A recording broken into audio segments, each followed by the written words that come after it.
Now to those mysterious cases of dead and dying songbirds across Indiana and several other states. We heard from the Department of Natural Resources today, expecting to perhaps learn a cause. But as Fort Wayne's NBC reporter Jeff Newmeyer explains now, they remain puzzled.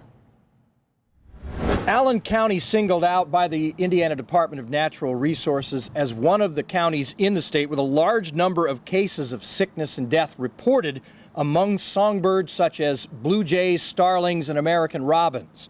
Now, reports of sick and dying birds now include 50 counties, including Allen, Kosciuszko, LaGrange, and Whitley in this corner of the state. Allison Gillette, one of the Indiana DNR's top experts on birds, says there are a total of 285 confirmed cases around the state of sick birds or ones that have died from this unknown disease, where birds that are ill show signs of neurological problems, eye swelling, and crusty discharge around the eyes. They've ruled out West Nile virus and avian influenza, but officials don't know what is the precise cause. Samples have been collected and submitted for testing to try and nail down answers. In the meantime, the DNR is repeating a plea that it first put out some time ago.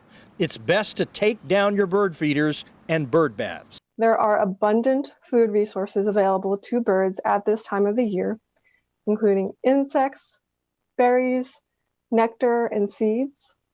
And birds will shift to those available food sources when feeding is stopped. The ceasing of feeding will then prevent birds from congregating and potentially spreading the disease to others. We're watching this story very closely.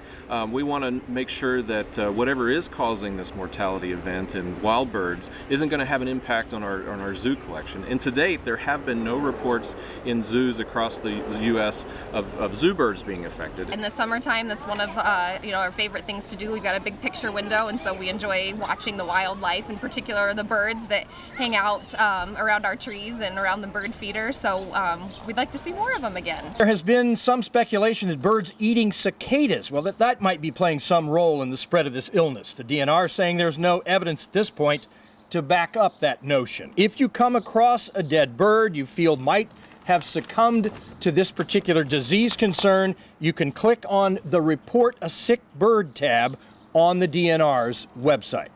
I'm Jeff Newmeyer reporting.